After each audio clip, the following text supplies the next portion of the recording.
बहुत से लोगों के सवाल रहते हैं कि आप कर क्या रहे हैं। तो मेरा ये साल का जो पूरा है वो आप सब लोगों के समक्ष रखना चाहूँगा। चाहे पीडब्ल्यूडी विभाग की मैं बात करूँ, पीडब्ल्यूडी विभाग में बहुत सी ऐसी सड़कें थे, हमने 11 सड़कों के सर्वे करवाए थे, जिसमें से 6 से 7 सड़कों की जो है कार्य जोर शोरों से चले हुए हैं। एक दिक्कत आ रही थी पड़ल्ला से लहरा सड़क की, जो काफ़ी कच्ची थी और जगह जगह खड्डे थे, उसको हमने पक्का भी करवाया, क्रैश बैरियर भी लगवाए, ये पिछली सरकार के वक्त।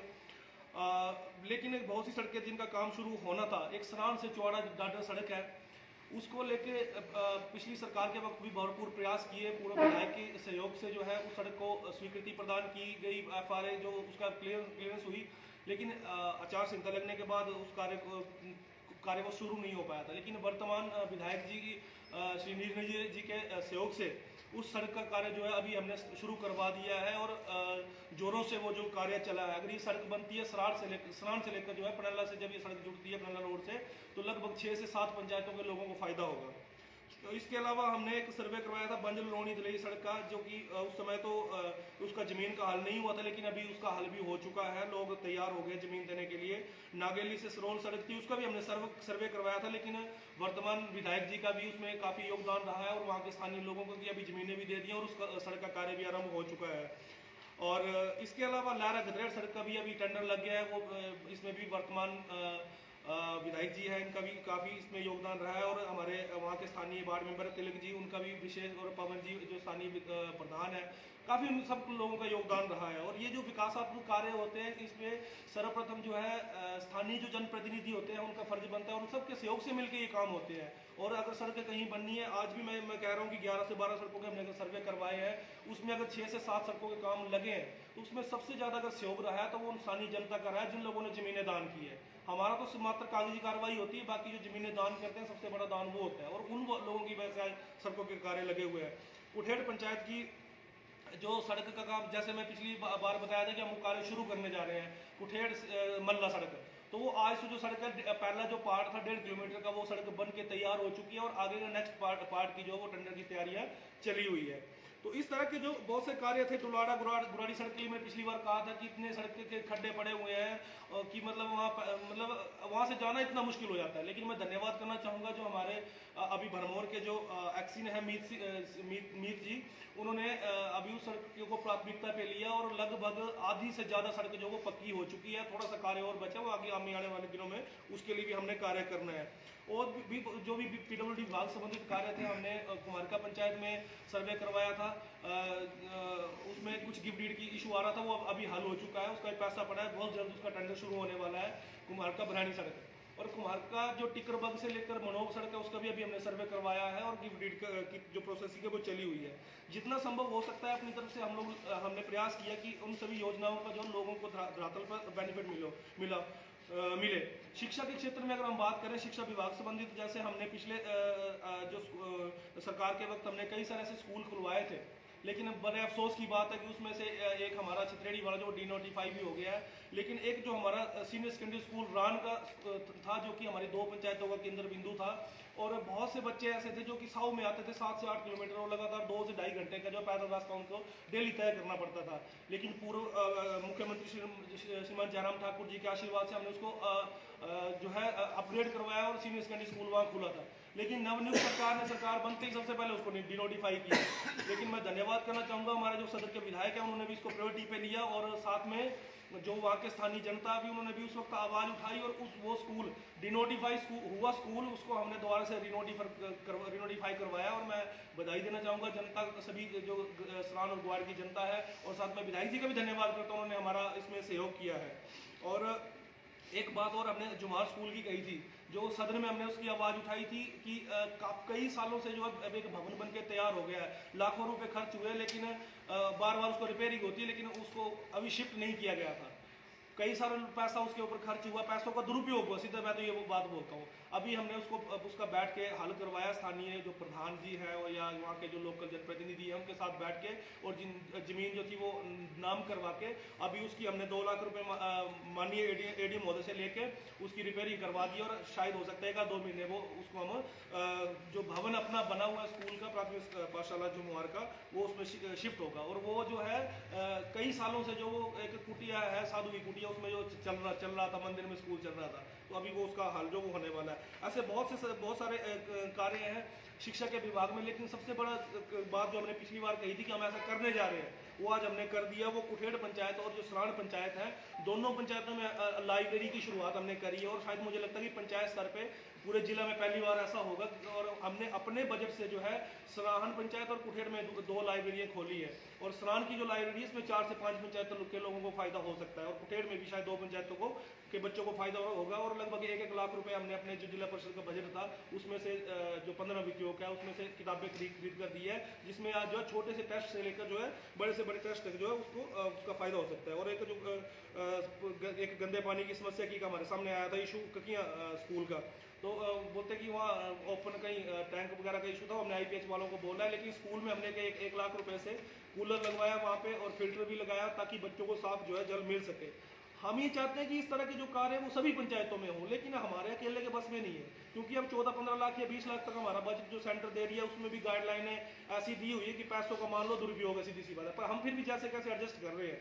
अगर एक पंचायत के प्रतिनिधि चाहे, मैं तो सभी प्रधानों से रिक्वेस्ट करना चाहता हूँ आप लोगों के माध्यम से कि अगर वो थोड़ा बजट कई डंगों से हटा के लाख रुपए भी अगर लाइब्रेरी या इस तरह के स्कूलों के ऊपर अगर छोटे कार्य अगर हो, तो ये आने वाले टाइम में, क्योंकि जो बच्चे आज मैं अपने जो जहाँ 2 लाइब्रेरी खुली है, मैं ये चीज़ें ओपन देख रहा हूँ कि आज 20 से 25 बच्चे रेगुलर आ रहे हैं उस लाइब्रेरी में। तो जहाँ फ्री बच्चे बैठे होते हैं तो कहीं ना कहीं दिमाग भटकेगा, गलत रास्ते में चलेंगे, तो ये एक अच्छा माध्यम हो सकता है मेरे हिसाब से।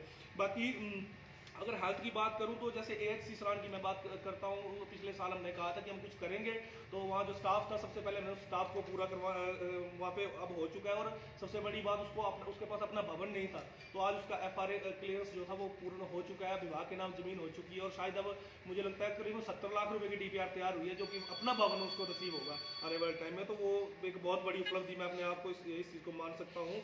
और जैसे CHC साहू है हमारा, हालांकि मेरे वार्ड में नहीं आता, लेकिन मेरे वार्ड की बहुत सी ऐसी पंचायतों के लोग हैं जो अपने स्वास्थ्य की जांच के लिए जो वो CHC साहू जाते हैं, वहाँ पे रात्रि स्टाफ नहीं था। और दूसरा, एक बिजली के कनेक्शन के लिए सालों से अप्लाई किया हुआ, लेकिन बिजली का कनेक्शन नहीं लग पा रहा था। जब हमने सदन में इस बात को रखा तो उसके बाद जो है अब वो बिजली का कनेक्शन भी लग चुका है और रात्रि स्टाफ भी साहू के लोगों को जो है वहाँ पे मिल रहा है। और हमारे वार्ड की बहुत सी पंचायतों के जो साहू क्षेत्र के लोग हैं, जैसे सरान आगे कीड़ी ग्वाड़ अठोई बाढ़ तक के लोग जो वो वहाँ इलाज के लिए जाते हैं, तो आज उनको इसका फायदा जो वो मिल रहा है। इस तरह की सरकार की कई ऐसी जन कल्याणकारी योजनाएं थी, जैसे कामगार कल्याण बोर्ड था। बड़े अफसोस की बात है कि जो गरीब कल्याण को मिलने वाली जो योजनाएं थी पिछले 1.5 सालों से ठप पड़ी हुई है। वर्तमान सरकार के आते ही जो लोगों को जो है वो जो फायदा मिलता था, जैसे किसी की शादी होगी तो जो जैसे साल के अंदर जो 90 दिहाड़ी पूरी करता, तो कामगार कल्याण बोर्ड की तरफ से जो है कंस्ट्रक्शन में तो उसकी रजिस्ट्रेशन होती है, और उसके बाद शादी हो, किसी की डेथ हो, बच्चे पढ़ाई कर रहे हैं, तो वो सारी जो है स्कीमों के तहत उनको बेनिफिट मिलता था। लेकिन आज वो पिछले 1-1.5 साल से ठप पड़ी हुई है। हमने 137 लोगों की रजिस्ट्रेशन उसमें करवाई थी। 20 लोगों के हमने शगुन योजना के तहत 31 हज़ार रुपये मिलता है। हमने जिन बेटियों की शादी हुई, हमने खुद उनके जो फाइलें तैयार करवा के डिपार्टमेंट को देके उनको 31 हज़ार दिलवाया। कन्यादान योजना की 2 फाइलें हमने करवाई है। और वृद्धावस्था और विधवा पेंशन होती है, हमने 25 जो है अभी इस साल जो है 25 पेंशन की जो फॉर्म है वो फॉर्मेलिटी खुद तैयार करके जो वो करवाया है। और लेकिन जो ये स्कीम में है, जैसे हिम केयर है, इस तरह की बड़ी सारी योजनाएं हैं जो जिनका फायदा प्रॉपरली जब नहीं मिल रहा है। हिमाचल, अब चंबा की हम लोग बात करें, कई दिनों तक अभी हिम केयर का जो बेनिफिट मिलना बंद रहा। तो ये जो गरीब लोगों की जो जन कल्याणकारी योजना अगर तैयार होती हैं तो कहीं ना कहीं घातों तक इसका बेनिफिट मिल रहा था, लेकिन अब ये ठप पड़ी हुई है।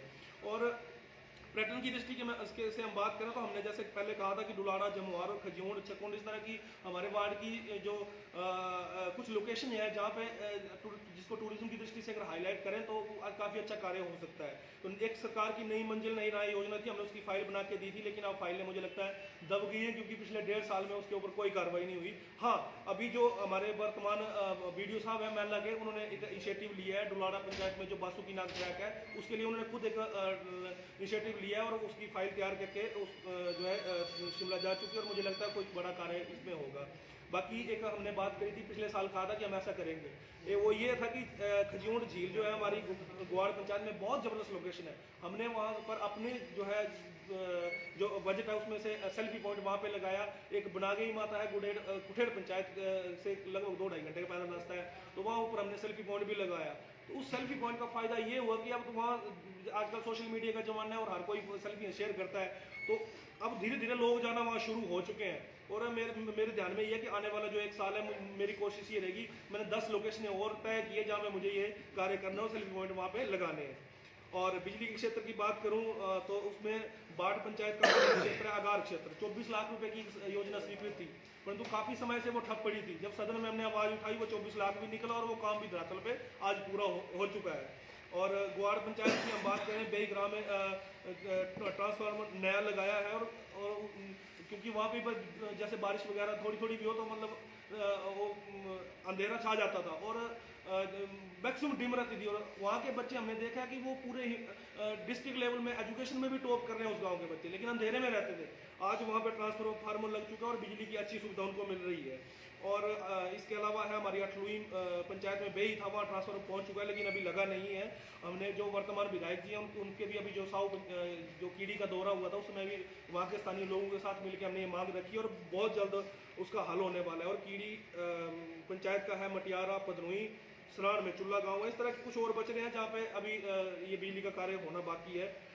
सराड़ पंचायत में है एक प्रोली गांव और एक चुआड़ा गांव, 2 ऐसे गांव थे जहाँ आज तक 2022-23 तक जो है वो बिजली नहीं पहुंची थी। तो हमने बिजली विभाग के साथ मिलकर, पूर्व विधायक जी के साथ मिलकर, थोड़ा जो हमारे नए विधायक हैं इनके साथ मिलकर हमने वहाँ पे जो है बिजली पहुँचाई है। दोनों गाँव में जो है वो बिजली पहुँच चुकी है। इस तरह के कार्य जो है करने का प्रयास कर रहे हैं। विधायक जी भी बहुत प्रयास करते हैं, लेकिन करें क्या। आज सरकार, इस तरह की सरकार यहाँ हिमाचल प्रदेश में बनी है कि जिस भी विभाग में जाओ आज खाली खाली पड़ा हुआ है, हर जगह सन्नाटा फैला हुआ है, किसी कहीं बोलो तो हमारे पास बजट ही नहीं है। आज मैं अपनी बात कर रहा हूँ, मेरे खुद के मीटर, बिजली के मीटर को अप्लाई किया 1.5 साल हो गया, लेकिन उसके पैसे भी दे चुके हैं, सिक्योरिटी जमा करवा चुके हैं, लेकिन बिजली के मीटर ही नहीं है, विभाग ही खाली पड़ा हुआ है। सबसे बड़ी बात, मैं तो चाहे एक सरकार हो, मैं ये बात ओपनली ये बात कहता हूँ कि सरकार एक हो चाहे दूसरी हो, सबसे बड़ी पहले तो ये फ्री की योजनाएं बंद होनी चाहिए। इन फ्री के चक्कर में जो है बहुत नुकसान जो है आम जनता को ही झेलना पड़ रहा है। कहीं ना कहीं वो घूम फिर के हमारे सर ही आ जाती है। आज बिजली विभाग का हाल देख लीजिए, बोलने को तो फ्री में बिजली मिल रही है, लेकिन आज बिजली के कर्मचारियों को सैलरी देने के लिए पैसे नहीं होते हैं। तो इस तरह का जो है मतलब मुझे लगता है कि सही नहीं है ये। और परिवहन जो HRTC विभाग के साथ मिलकर हमने हमारे बाढ़ की 7 रूटों पे बंद पड़ी बसों को दोबारा शुरू करवाया है। इसके अलावा कुछ और समस्याएं वो आने वाले जो अभी 31 तारीख को मीटिंग है जिला परिषद की त्रैमासिक, हम उसमें भी रखेंगे, कुछ और बच रहा है। जल शक्ति विभाग की हम बात करें तो उसमें डुलाड़ा पंचायत की एक बहुत बड़ी समस्या थी पानी की। वहाँ हमने जल शक्ति विभाग जो दरवाला है उनके साथ मिलके उठाऊ जल परियोजना की एक DPR तैयार करके सरकार को भेजी है। वो आने वाले टाइम में उसका मुझे लगता है अगर वो जल्द इसका समाधान होता है तो 2 पंचायतों को लोगों को जो है वो इसका फ़ायदा होने वाला है। बाकी जो भी IPH का जहाँ भी होता है जल शक्ति विभाग का, वहाँ मिलजुल के हम कर रहे हैं, विभागों के साथ मिलकर अच्छा कार्य हो रहा है। सबसे बड़ा कार्य जो हमारी साउथ क्षेत्र के लिए हुआ था वो था उप तहसील का, और जो जल शक्ति विभाग का उपमंडल साउथ में खुला था, लेकिन वर्तमान सरकार ने आते ही उनको डिनोटिफाई किया। और बड़े दुख की बात है कि आज बार बार साव के रोज जो कीड़ी, अठलुई, ऊपर जिंदू, सारा प्रोता, इतने दूर के लोगों को जो आज फिर से चंबा का रुख करना पड़ रहा है। मुझे उम्मीद है कि शायद आने वाले टाइम में अब सरकार इस पर निर्णय ले और ये इसका हल निकले। और सबसे बड़ी समस्या आज चंबा के लोगों को क्या आ रही है कि जो गांव के गरीब लोग हैं वो आधार की जो समस्या पहले होता था लोक मित्र केंद्र में, जो वहाँ पे स्थानीय लोगों को जो है आधार बनाने में आसानी हो रही थी, लेकिन जब से वहाँ ये बंद पड़े हैं तो आज हमारे गांव के गरीब लोग जो वो चंबा रोज आ रहे हैं, कहीं क्या कमी रहेगी, कभी क्या कमी रहेगी, तो वो रोज दौड़े लगा रहे हैं, लेकिन काम उनका अच्छे से हो नहीं रहा है। तो हमारे गांव के गरीब लोग भटक रहे हैं। तो इस विषय में हमने थोड़ा सा इसमें कोशिश करी है कि उन गरीब लोगों को दर ना भटकना पड़े, 4-4, 5-5 दिन वेस्ट ना करने पड़े। इसके लिए हमने एक हमारे जो डाक विभाग है, डाक विभाग के साथ मिलकर यहाँ आधार बनाने वाली की जो टीम है उनको ही पंचायत को पंचायत लेके जा रहे हैं। हमने 6 पंचायतें कवर कर ली हैं और 6 पंचायतों में प्रति पंचायत लगभग 250 से 300 लोगों के हमने आधार अपडेट करे, जिसमें फिंगरप्रिंट अपडेट भी है, नाम अपडेट हो सकते, ठीक हो सकते हैं, डेट ऑफ बर्थ, कुछ भी आधार की समस्या एनीवन, वो सारा काम जो पंचायत टू पंचायत जाके हम कर रहे हैं। 6 पंचायतें हो चुकी है, बाकी अब कल से फिर अगली पंचायतों में भी है, जैसे बैली में हमने 29 को रखा है, फिर बाट में है। इस तरह से जो पंचायतें बच रही है जहाँ स्थानीय प्रतिनिधि और लोग बोल रहे हैं कि यहाँ जरूरत है, हम वहाँ पे पंचायतों में जाकर टीम को लेकर जो आधार की समस्या का हल करवा रहे हैं। तो लगभग 1000 लोगों के आधार अपडेट हम करवा चुके हैं, ठीक करवा चुके हैं, जो कि उनकी पंचायतों में जाके। और उसमें भी अगर कोई बुजुर्ग है जो कि अपने घर से मतलब बाहर नहीं निकल सकता, चल फिर नहीं सकता, हम उस टीम को उनके घर पे लेके जा रहे हैं, उनका आधार अपडेट करवा रहे हैं, या कहीं मोबाइल लिंक करना है, या बच्चों के नए बनाने, जैसे बच्चा भी छोटा है वो अभी उनको बाहर नहीं ले जा सकते, तो उन बच्चों का आधार हम उनके घर में जाके कमरे में बैठ के उस आधार की समस्या का हल करवा रहे हैं। तो इस तरह के कार्य जो है कर रहे हैं। बाकी अभी वर्तमान सरकार, मैं फिर यही बात कह रहा हूँ कि आज जो रवैया सरकार का है बिल्कुल बदले की भावना से कार्य कर रही है। मैं ये हकीकत ये आप सब लोगों को कह रहा हूँ कि आप लोगों के माध्यम से मैं कह रहा हूँ कि सरकार, विधायक जी तो अपनी तरफ से प्रयास करते हैं, लेकिन सरकार ऊपर ऐसी बैठी है कि मतलब कुछ इस कहा नहीं जा सकता। चंबा के अंदर आप सबने देखा है कि लाखों रुपए का घोटाला एक रिलीफ के नाम पे हुआ, लेकिन आज तक किसी ने उसके ऊपर उंगलियां नहीं उठाई, चुप्पी साधे बैठे हुए हैं। एक एक पंचायत को जहां लोगों के एक व्यक्ति का कहीं घर गिरा था, मुझे खुद इतना टॉर्चर किया गया कि मतलब क्या बोले कि हमारी बेइज्जती होगी जी, आपने ये शब्द क्यों बोले कि बंदे का घर ढह गया। वहां पे उन लोगों ने मुझे टॉर्चर करना शुरू किया। लेकिन एक ही पंचायत को अगर कहीं 70 लाख रुपए जाता है, वहां पे किसी को बोलने की हिम्मत नहीं होती है। और वहां पे कितना मतलब नुकसान हुआ है वो वहां पे जाके कोई देखे। जहां पे बंदर नहीं जाते उस रास्ते को बनाने के लिए रिपेयरिंग के लिए 2.5 लाख रुपए जा रहा है। तो ये सब देखने वाली, और रिलीफ के नाम पे सबसे कोई अदर बस्ट होता, किसी अदर फंड का होता तो अफसोस भी नहीं था। जहां आपदा की बात कर रहे हैं कि आपदा आई है और आपदा के नाम पे आप लाखों रुपए जो है एक एक पंचायत पे इतना कर रहे हैं, तो ये बहुत बड़ा मतलब घोटाला मैं इसको नाम दे सकता हूँ। जहाँ व्यवस्था परिवर्तन का नारा जो दे रहे थे, लेकिन व्यवस्था परिवर्तन ऐसा हुआ कि शायद अब तक के इतिहास में ऐसा नहीं हुआ होगा। हिमाचल प्रदेश में पहले भी सरकारें रही हैं, चाहे एक सरकार रही हो दूसरी रही हो, लेकिन ऐसा दौर कभी नहीं देखा जो आज हम लोगों को देखने को मिल रहा है। और जैसे मैं फिर कह रहा हूँ कि डिनोटिफाई सरकार बन के रह गई है। हमारा ये प्रयास था कि जिला परिषद बनने के बाद शायद जो लोगों की दिक्कतें हैं, लोगों की समस्याएं हैं, उन समस्याओं को लेके जो है वो हम कार्य करेंगे। जहाँ स्थानीय लोग जो है चाहते हैं कि हमारे यहाँ कहीं रास्ता नहीं है, हमारा घर डहने वाला है, हम चाह कर भी वहाँ पे नहीं कर पाते हैं, क्योंकि एक तो जो केंद्र सरकार की तरफ से स्कीमें जो हमारा बजट है उसमें भी गाइडलाइनें दी हुई कि सिर्फ ड्रिंकिंग वाटर और सैनिटेशन पे खर्चना है, बाकी जगह कहीं नहीं खर्चना है। और अब मैं एक और बात कह रहा हूँ कि जो हमारा 23-24 का बजट था, लगभग 6 महीने हो गए केंद्र सरकार ने दे दिया है, लेकिन प्रदेश सरकार हमें दे ही नहीं रही है। लोगों को लग रहा है कि शायद ये पैसा देना नहीं चाहते हैं, या कहीं शायद गड़बड़ कर दी है, क्योंकि बहुत से ऐसे लोग हैं जिनको आज भी इनका पता नहीं कि कहाँ से पैसा आता है, कैसे आता है। लेकिन आज 6 महीने से हमारा पैसा प्रदेश की सरकार जो वो रोके रखे हुई है, उन्होंने 1 रुपया भी जिला परिषद को नहीं दिया है। तो मेरा आग्रह है माननीय मुख्यमंत्री श्री सुखविंदर सिंह सुक्खू जी से कि कृपया इस तरह का रवैया ना अपनाएं, क्योंकि हम भी एक जनप्रतिनिधि हैं, हम भी चुन के आए हैं, हम भी लोगों के बीच में से आए हैं, और लोगों की जो धरातल की समस्या है, उन धरातल की समस्याओं को लेके आज आप सबके समक्ष आए हैं। लेकिन आप बजट रोक के रखेंगे, आज पूरे 3 साल हो गए हैं, 2 साल और बचे हैं। जब आप पिछला बजट अभी तक नहीं आया तो आगे वाला पता नहीं, तो हम उस टाइम तक रहेंगे नहीं रहेंगे। तो जो मेरा निवेदन है कि जो हमारा बजट रोके हुआ है, कृपया उसको आगे दें। और इसी के साथ मैं आप सब लोगों का भी एक बार तहे दिल से धन्यवाद करना चाहूँगा कि आप सब लोग यहाँ पे आए, और आगामी आने वाला जो समय है 2 साल के अंदर जितना संभव हो सकता है वो सरकार के साथ मिलकर, स्थानीय जनता के साथ मिलकर, बिना किसी राजनीतिक या किसी व्यक्ति विशेष के साथ भेदभाव किए बिना हमने प्रयास किया कि पिछले 3 सालों के अंदर कोई भी एक ऐसा व्यक्ति नहीं है जो ये बोल दे कि हमने किसी का मोबाइल कॉल की है, कॉल नहीं उठाया हो, या कहीं किसी ऑफिस में बुलाया हो वो हम वहाँ पे पहुँचे ना हो। अपनी तरफ से जितना बेस्ट हो सकता था हमने बेस्ट देने का प्रयास किया है। बाकी जहाँ उंगलियाँ उठाने वाले हैं वो तो उठाते रहेंगे। हमारा प्रयास है कि ईमानदारी से एक स्वयंसेवी के रूप में जिस तरह से हमने पहले कार्य किया आगे भी करते रहें। तो एक बार फिर से मैं धन्यवाद करना चाहूँगा आप सब लोगों की, आप सब लोग यहाँ